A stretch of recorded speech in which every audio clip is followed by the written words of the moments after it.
यहाँ पर मार्केट का जो टॉप गेनर एंड लूज़र है उसको हम लोग एनालिसिस करेंगे कि काफ़ी सारे इन्वेस्टर को इस टाइप का स्टॉक ऑलरेडी होल्डिंग पे है जो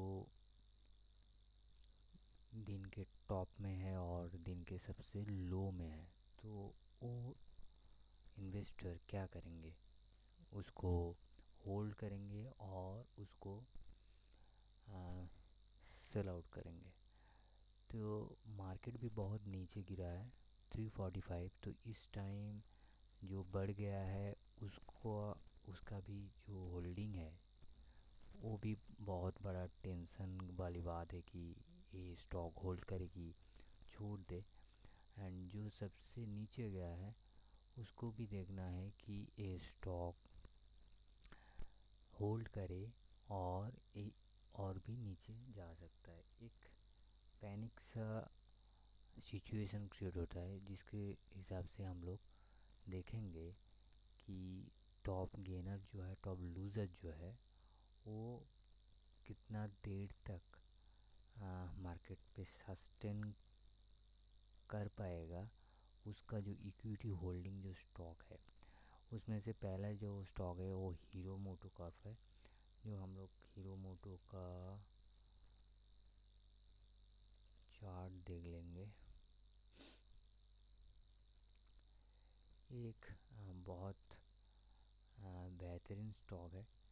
आप देख सकते हो कि ये स्टॉक अगर डेली बेसिस में नहीं देखूंगा क्योंकि डेली बेसिस में हर कैंडल का एक दिन का मूव आप नेक्स्ट डे में वो आप नहीं समझ सकते हो कि क्या होगा कि नहीं होगा। क्योंकि हम लोग जब डेली कैंडल देखते हैं उसमें नेक्स्ट 4-5 डेज़ और नेक्स्ट 15 डेज़ का ट्रेंड हम लोग देखते हैं। तो डेली बेसिस पैटर्न में ज़्यादा प्रेफर नहीं करूँगा। 1 घंटे की चार्ट सबसे ज़्यादा प्रेफरेबल रहेगा कि 1 घंटे की चार्ट में आपका जो स्टॉक है उसका रिएक्शन क्या था आज के मार्केट में और लास्ट 2-3 दिन में आपको अपॉर्चुनिटी मिला है कि नहीं। And next couple of days में वो अपॉर्चुनिटी आपको जो ट्रेंड है वो एक्चुअली वो ट्रेंड रहेगा कि थोड़ा बहुत करेक्शन देगा। तो हीरो मोटोकॉर्प जिसने एक्चुअली नीचे परचेज़ किया था और जिसके पास बहुत पुराना वाला पोर्टफोलियो है, वो दो ही इन्वेस्टर के लिए मैं इसका थोड़ा बहुत चर्चा करेंगे। मगर हीरो मोटोकॉर्प जो बहुत पुराना एक पोर्टफोलियो आप मेंटेन कर रहे हो, बहुत पुराना पोर्टफोलियो में आप लोगों के पास है, तो मैं टेंशन करने के लिए नहीं बोलूँगा। ये डेली बेसिस कुछ ऊपर नीचे होता है तो आप अगर पैनिक हो रहे हो कि मार्केट नीचे है ये ऊपर है, पैनिक मत होइए। ये बहुत लंबा जाने वाला है नेक्स्ट कपल ऑफ ईयर्स में।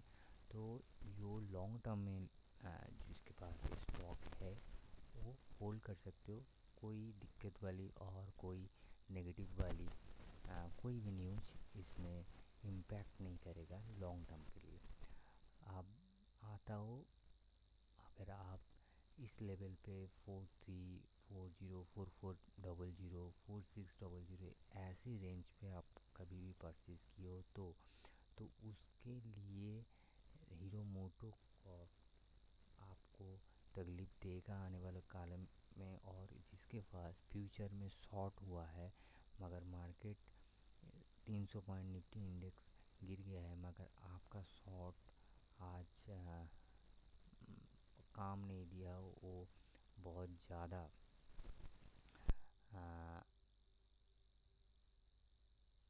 आपको एम मार्केट टू मार्केट में लॉस दिया, उसके हिसाब से अगर देखोगे तो ये बहुत डेंजरस सिचुएशन पे है। अगर आपके पास एफ में शॉर्ट है और आपके पास लॉन्ग है, दोनों तरफ से इसका बहुत एक सेंसिटिव सेक्शन में आया है।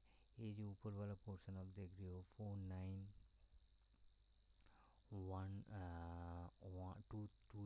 इस लेवल पे आप देख रहे हो 3 टाइम्स इसका, सॉरी 3 टाइम इसका टॉप हो गया है। ए वाला एक, ए वाला एक, एंड करेंट सिचुएशन में ए वाला एक।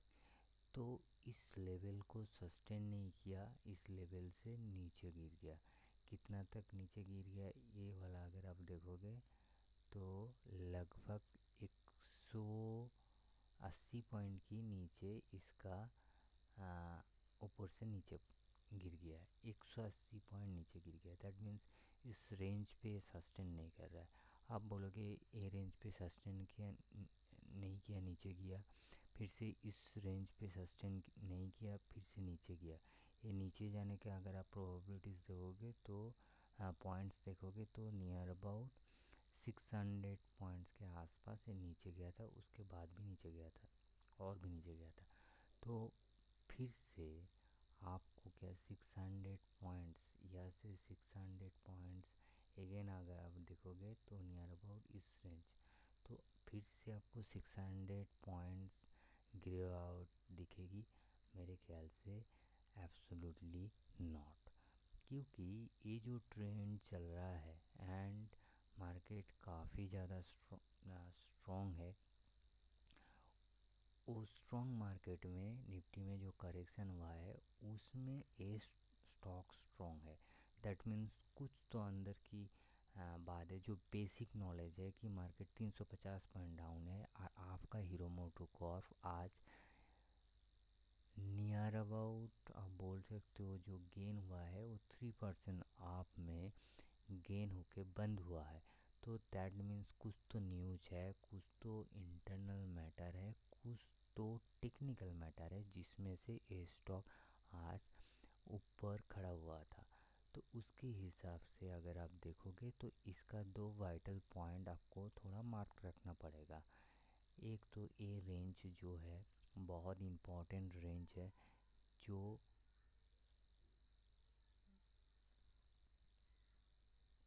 ए पॉइंट देख लीजिए, ए पॉइंट बहुत इम्पॉर्टेंट है। इस पॉइंट को आपको देखना चाहिए क्योंकि इस पॉइंट से आपका कंक्लूजन पेज प्रिपेयर होता है 47 to 8 के आसपास। मतलब जो क्लोजिंग हुआ है उसके भी 30 पॉइंट नीचे इसका एक एक्यूमुलेशन जोन हो सकता है। अगर कोई भी लॉन्ग ट्रेडर सोच रहा है कि मुझे इससे और भी लॉन्ग करना है, तो ये जो ट्रेंड चल रहा है ना, ये जो पॉजिटिव जो ट्रेंड चल रहा है, इस ट्रेंड का सॉरी इस ट्रेंड का जो स्मॉल करेक्शन देगा उसके बाद जो बाउंस बैक देगा, वो जो बाउंस बैक देगा ना उसमें ये बड़ा वाला बायर इन करेगा। तो ये एक पॉइंट आपको देखना पड़ेगा। उसके बाद भी अगर आप मान के चलो कि ये पॉइंट ब्रेक होता है, ये पॉइंट ब्रेक होके नीचे आता है, तो आपका एक नेक्स्ट जो सपोर्ट जोन है वो मान के चलो 45, 50 और 4600 के आसपास। ये 4600 के आसपास एक बड़ा सा सपोर्ट जोन है जिसमें से आपका नीचे अगर यहाँ से भी नीचे आ जाए ना, उसके बाद ये स्टॉक ऐसे मूव कर सकता है, एक प्रोबेबिलिटीज़ हो सकता है।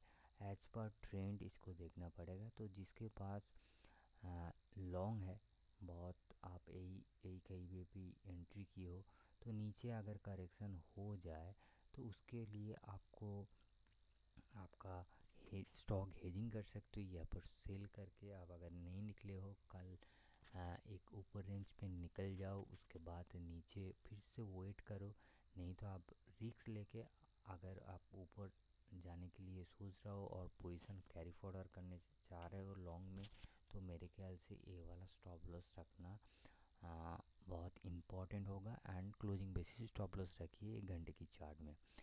एंड अगर आपके पास शॉर्ट है, अगर कहीं पे भी ये पे शॉर्ट है, तो मेरे ख्याल से स्ट्रिक्टली इस पॉइंट को स्टॉप लॉस मान के चलो अगर इससे नीचे गिरता है तो। नहीं तो हीरो मोटोकॉर्प मेरे ख्याल से इन फ्यूचर और भी हाई पोजीशन दे सकता है, क्योंकि ये ट्रिपल टॉप के आसपास घूम रहा है, इसका कंक्लूजन फेज के बाद मेरे ख्याल से स्टॉक एक लॉन्ग रन में जा सकता है। उसके बाद टाटा मोटर्स में आते हैं। इसका टॉप 3 देखेंगे एक्चुअली। टाटा हीरो मोटर्स देखे, टाटा मोटर्स देखे एंड एमएम। टाटा मोटर्स देखते हैं। इसको छोड़ के भी अगर आपके पास कोई स्टॉक का आप सोच रहे हो कि स्टॉक का मुझे थोड़ा टेक्निकली डिटेल्स दिखाइए, मेरे पास ए स्टॉक का होल्डिंग है, ए पोजीशन है, तो मैं ज़रूर इस टाइप का कुछ चार्ट दिखा के उसका भी एक्सप्लेनेशन दे दूंगा। ये टाटा मोटर्स का चार्ट है। मैं एक्चुअली शाम को ही इसका चार्ट देख रहा था। वेरी इंटरेस्टिंग चार्ट है। आप देख सकते हो कि इस लेवल पे एक कंसोलिडेटेड हो रहा था मगर सस्टेन नहीं किया कर पाया, तो यहाँ से यह चलाया, फिर से ऊपर, फिर से नीचे, फिर से ऊपर, फिर से स्मॉल एक नीचे एंड इसके बाद यहाँ पर टाटा मोटर रुक गया है। तो ये जो ट्रेंड था ना, इसके इसके बाद में जो ट्रेंड था ना, ये वाला ट्रेंड बहुत इंटरेस्टिंग ट्रेंड है।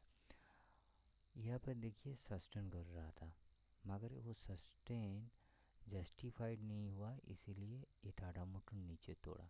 तो हम लोगों को क्या देखना है अभी, अगर यहाँ से ये ऊपर भागेगा ना तो कितना दूर भाग सकता है, वो तो बात का चीज़ है कि कितना दूर भागेगा। मगर हमको देखना है ये जो लेवल है, ये जो लेवल में, ये लेवल देखिए, ये जो लेवल है ना, इस लेवल को क्यों नहीं सस्टेन कर पाया, इस लेवल को सस्टेन क्यों नहीं कर पाया, ये पहला पॉइंट है। क्योंकि इसका जो स्केल है, अगर आप मान के चलोगे तो लगभग ये 8 दिन का ट्रेडिंग सेशन जा रहा था, 8 डेज में इसका जो रेंज है, ये 8 दिन का जो ट्रेडिंग सेशन में भी ये ऊपर सस्टेन नहीं कर पाया। टाटा मोटर ऐसा स्टॉक नहीं है कि इसको आप बहुत आ, एक स्ट्रॉन्ग और बहुत एक वीक स्टॉक बोल सकते हो। क्योंकि टाटा मोटर बहुत पुराना स्टॉक है जिसमें बहुत ज़्यादा स्ट्रेंथ है। हम लोग इसको 150 रुपये 200 पे ट्रेड किए, अभी ये 1000 रुपये के आसपास ट्रेड हो रहा है, मगर ऊपर में इसका सस्टेन नहीं बन रहा है। नहीं बनने का कारण है क्योंकि ये जो फॉर्मेशन है ना, इस फॉर्मेशन को आप देखो, ये जितने टाइम नीचे एक्यूमुलेट हो रहा था, इस एक्यूमुलेशन जोन के बाद, ये जितने टाइम एक्यूमुलेशन हुआ है इस जोन के बाद यहाँ पर थोड़ा बहुत सेलिंग प्रेशर आ गया, थोड़ा बहुत प्रॉफिट बुकिंग हुआ, इसके वजह से ये तुरंत नीचे आ गया। ये जितना टाइम ये ऊपर कंक्लूड हो रहा था उस टाइम ही इसको नीचे आना पड़ा। एंड उसके बाद फिर से एक बार स्टॉक ट्राई किया था ऊपर टच होने के लिए, मगर ये जो लोअर सेक्शन जहाँ पर एक कॉन्सुलेट हो रहा था, एक कॉन्सुलेशन जोन को 2 बार टच किया, फिर से नीचे आ गया, मगर मतलब फिर से एक सेलिंग प्रेशर आ रहा है। एंड नेक्स्ट टाइम भी और एक भी ट्राई किया था मगर फिर से नीचे आया। यहाँ पर थोड़ा इंटरेस्टिंग बात है, ये नीचे आने का जो साइकोलॉजी है, इस साइकोलॉजी के अगर आप देखोगे तो इस लोअर को उन लोगों ने एज पर ट्रेंड टच नहीं किया, वो नया एक लो बनाया है जो लास्ट वाला लो से थोड़ा ऊपर।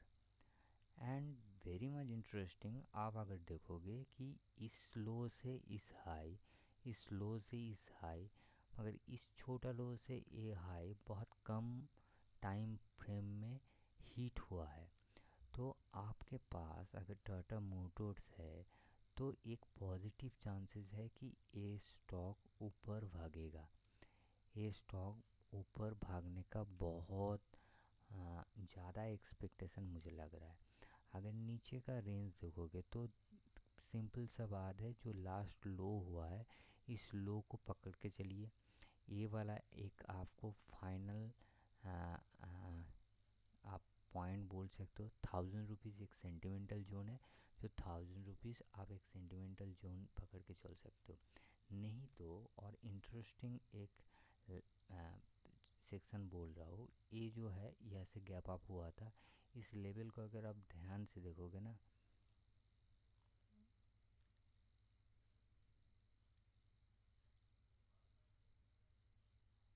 ये जो गैप आपका ऊपर का जो लेवल देखिए, यहाँ पर कंक्लूड हो रहा था, यहाँ पर भी कंक्लूड थोड़ा बहुत दिखा, यहाँ पर कंक्लूड है एंड यहाँ पर एक कंक्लूजन फेज देखा। तो ये जो पॉइंट है, इस पॉइंट को भी आपको थोड़ा बहुत देखना पड़ेगा कि कौन सा ये 1010 रुपीज़। तो दो सपोर्ट मैंने बोल दिया, एक 1010 रुपीज़, एक 1000 रुपीज़। इस दोनों जोन को आप बिल्कुल पकड़ के रखिए। इस दो जोन के आसपास इसको कंप्लीट होना है एंड उसके बाद इसको ऊपर भागना है। दो ट्रेडर के लिए दो सेशन है। आप अगर शॉर्ट कर रहे हो, शॉर्ट का पोजीशन आप कैरी कर रहे हो, आज का मार्केट में आपका मार्केट टू मार्केट शॉर्ट का बेनिफिट नहीं आया, तो मैं आपको एक चीज़ बता दे रहा हूँ, शॉर्ट सेल आप अगर कर रहे हो तो इसको जो लास्ट हाई है इसका थोड़ा 5 पॉइंट ऊपर के हिसाब से, फ्यूचर की रेट के हिसाब से आप इसको प्लस माइनस करके स्टॉप लॉस मेंटेन करिए, क्योंकि ये ऊपर अगर भाग जाता है यह से तो आपको बहुत ज़्यादा नुकसान हो सकता है। इस लॉस को मिनिमाइज करने के लिए आप मस्ट भी, जहाँ पे भी आप इसका हाई देख रहे हो फ्यूचर ट्रेंड में, उसके ऊपर 5 पॉइंट्स की 6 पॉइंट्स की ऊपर के एक वैल्यू पे आप स्टॉप लॉस मेंटेन करिए। एंड कभी भी अगर नीचे देखोगे 1010 रुपीज़ के आसपास, तो स्टॉप लॉस रिवाइज करके नीचे आके थोड़ा आप स्टॉप लॉस को रिवाइज करिए एंड मेरे ख्याल से कॉस्ट टू कॉस्ट में एग्ज़िट होके फ्रेश ट्रेड लेने के लिए आप सोचो कि कहाँ एक्चुअली इसको लेना है। अगर इसको आप शॉर्ट कवर अप कर लेते हो, तो अगर यह से नीचे आता है तो तब एक बार ट्राई करिए इस पॉइंट से इस पॉइंट के लिए, जो लगभग आपको 30 पॉइंट के आसपास आपको बेनिफिट देगा। नहीं तो ये पॉइंट से ऊपर में एक बार आप लॉन्ग पोजीशन बना सकते हो, तो उसमें भी आपको एक 10 to 20% का बेनिफिट दे सकता है। तो टाटा मोटर्स के लिए मेरे ख्याल से यही एक पैटर्न मुझे दिख रहा है अभी के लिए। नेक्स्ट मैं, वीडियो बहुत लंबा हो जाएगा, मैं दो गेनर के लिए देख रहा हूँ एंड लूज़र के लिए दो देख रहा हूँ, क्योंकि लूज़र में बहुत सारे स्टॉक है जो बहुत इम्पॉर्टेंट है, मगर जो बिग जो स्टॉक है, जो एल मेरे ख्याल से एल बहुत सारे जो लॉन्ग टर्म इन्वेस्टर होते हैं उसके पोर्टफोलियो में है एंड एल ने आज बहुत नीचे गिरा है। एंड लास्ट काफ़ी दिनों से मैं देख रहा हूँ कि एल ऊपर से नीचे बहुत नीचे गया, नियर अबाउट 600 पॉइंट्स। तो एल का सिचुएशन क्या हो सकता है? एल अगर देखोगे बहुत इंपॉर्टेंट जोन पे है। आप अगर थोड़ा इस जूम को इस चार्ट को जूम आउट करोगे तो आप देखो वेरी मच इम्पॉर्टेंट लाइन पे ए एल टी खड़ा हुआ है। ये एक पॉइंट है जहाँ पर कॉन्फ्लिक्ट हुआ था, उसके बाद ये चार्ट ऊपर भाग गया, उसके बाद ये चार्ट फिर से इस जोन पे कॉन्फ्लिक्ट हो रहा है। अब क्वेश्चन है ये तो हेड एंड शोल्डर्स हो गया, मैं जब भी इसका पैटर्न देख पाया, मैं थोड़ा कंफर्म कर देता हूँ, ये एक्चुअली हेड एंड शोल्डर्स हो गया आपका। मैं राफली ड्रॉ कर रहा हूँ, ये हेड एंड शोल्डर्स पैटर्न हो गया। तो हेड एंड शोल्डर्स पैटर्न का जो बेसिक रूल्स है, उसमें से जो टारगेट है, टारगेट अगर आप मान के चलो तो अप्रोक्सीमेट ये पॉइंट 270 पॉइंट का टारगेट होना चाहिए अप्रोक्स। तो यहाँ से अगर 270 आने तो लगभग इस पॉइंट पे आपका एक कितना है 3160, ये 3160 के आसपास आपका टारगेट होना चाहिए। तो आगे 3160 टारगेट होना चाहिए। तो ये इम्पोर्टेंट लेवल, ये जो इम्पोर्टेंस लेवल है इसको ब्रेक करना है। ठीक है, चलो ब्रेक कर देते हैं। एक कई पे भी 370 का टारगेट, 3150,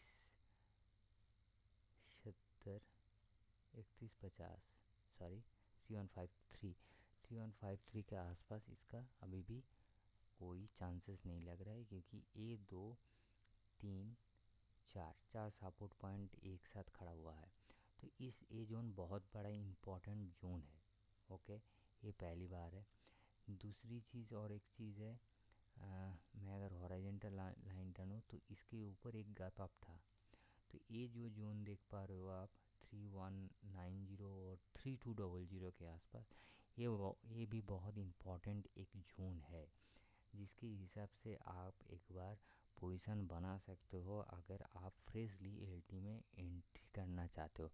लॉन्ग टर्म के लिए एलटी जिसके पास होल्डिंग है मेरे ख्याल से वो होल्ड करके जाए, कोई दिक्कत वाली बात नहीं। ये प्राइमरी लेवल एक करेक्शन है, जिस करेक्शन के ऊपर बेस करके ये नेक्स्ट मूव बढ़ने के लिए थोड़ा वेट कर रहे हैं। मगर ये जोन बहुत बड़ा इम्पोर्टेंट जोन है, इसको थोड़ा होल्ड करके सॉरी, ये बहुत इम्पोर्टेंट जोन है, इसको होल्ड करना ही मेरे ख्याल से बहुत बड़ा हो सकता है एलटी के लिए। अगर ये पॉइंट कभी भी इस यहाँ से अगर कॉन्सोलेट फेज प्रिपेयर हो जाए एंड उसके बाद मेरे ख्याल से एक न्यू हाई पॉसिबिलिटीज़ है। अगर ये भी नहीं ना होल्ड करे तो 3150 जो पॉइंट देख रहा हो, तो 3150 को एक ट्रायल बेसिस आप टेस्ट कर सकते हो। यहाँ पे भी थोड़ा पोजीशन ले सकते हो, क्योंकि ये ब्लैंक स्पॉट पे है। मेरे ख्याल से 3150 भी एक नेक्स्ट लेवल सपोर्ट जोन हो सकता है। तो दो सपोर्ट जोन, एक 3200 एंड 3150 आसपास प्लस माइनस हो सकता है। इस दो जोन के बाद मेरे ख्याल से एलएनटी ऊपर जा सकता है एज पर ट्रेंड। देखते हैं आने वाले काल में एलटी क्या दिखाता है। Nextly BPCL, oil and gas के बीपीसीएल गिर गया। चलिए बीपीसीएल का चार्ट खोलते हैं। मैं ज़्यादा से ज़्यादा ऑयल एंड गैस में रिकमेंड नहीं करता हूँ, क्योंकि ये ग्लोबल कनेक्टिंग है oil and gas, so it may be difficulties हो सकता है। डिपेंड करेगा कि क्रूड में क्या हालचाल है उसके बारे में। एक लेवल बता देता हूँ मेरे हिसाब से, उसके हिसाब से अगर आप लॉन्ग शॉर्ट जो भी है, देखो ये रेंज है, इस रेंज को आप पकड़ के चलो कि ये गया है, उसके बाद ये छोटा सा एक मूवमेंट आया है, उसके बाद ये हुआ है। ये रेंज बहुत इम्पोर्टेंट है, इसको मार्क करके रखिए। मेरे ख्याल से अगर ये टेक्निकली चलता है तो 574 is the good support zone. इसको अगर तोड़ेगा तो मेरे ख्याल से बहुत नीचे आएगा। एंड सेकेंडली और एक चीज़ मैं देख पा रहा हूँ, नहीं भी हो सकता है, मगर एक देख लीजिए, एक head and shoulders zone prepare हुआ था। तो इसको अगर अगर आप देखोगे तो मेरे ख्याल से, एक सेकेंड, इसको भी अगर आप देखोगे तो वो भी अगर टारगेट बना जाए तो 36 पॉइंट एंड वहाँ से 36 पॉइंट, दैट मीन्स 564 के आसपास, 56646। एंड हम लोगों का जो ट्रेंड है वो आ रहा है, मैं यहाँ से लूँगा। अप्रॉक्सीमेट आप बोल सकते हो कि ये ट्रेंड, ये बहुत बड़ा इम्पोर्टेंट जो 570 है, 570 एंड 566 मैच कर रहा है मेरे ख्याल से। हेड एंड शोल्डर्स का अगर ये पैटर्न काम कर जाए तो 566 टू 570 के आसपास इसका टारगेट होना चाहिए। एंड जो लास्ट सपोर्ट जोन है, जो ट्रेंड लाइन मैंने ड्रॉ किया हो, ये भी इसके आसपास है। तो मेरे ख्याल से ये 570 के आसपास बहुत इम्पोर्टेंट जोन हो सकता है बीपीसीएल के लिए। डिपेंड करेगा इंटरनेशनल मार्केट में ऑयल का क्या ग्राफ है, उसके ऊपर बेस करके। यही है बीपीसीएल का। मेरे ख्याल से बीपीसीएल से और ज़्यादा कुछ मैं नहीं देख पा रहा हूँ अभी के लिए। अभी जितने सारे स्टॉक है, मेरे ख्याल से बहुत सारे स्टॉक है जो काफ़ी सारे ट्रेडर का बहुत फेवरेट स्टॉक है। वो इंट्राडे में भी हो सकता है and short term mid term में ट्रेड करते हैं। तो सभी स्टॉक का तो मैं एक साथ खुलासा नहीं कर सकता क्योंकि बहुत बड़ा वीडियो बन जाएगा। आपके मन में कोई भी बा आपके पोर्टफोलियो में, और आप कोई स्टॉक का ऐसे ही कुछ चार्ट में सजेशन मांगते हो तो नीचे आप कमेंट में लिख दो। मैं ट्राई करूँगा उसके वीडियो बहुत जल्दी, और उसका एक्सप्लेनेशन भी अगर कुछ होगा तो मैं वही कमेंट पे रिप्लाई कर दूँगा। और वीडियो चाहिए तो उसमें से मैं वीडियो भी बना दूँगा, कोई दिक्कत वाली बात नहीं है। ये था टॉप लूज़र का एंड टॉप गेनर का दो स्टॉक का पोस्टमार्टम रिपोर्ट। थोड़ा बहुत मैं एनालिसिस किया मेरी तरफ से। देखते हैं कल का मार्केट सिचुएशन क्या होता है।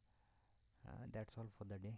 एंड वीडियो अच्छा लगा तो लाइक कर दीजिएगा, एंड नए हो तो सब्सक्राइब मस्ट करिए। Bye bye and thank you for watching this video.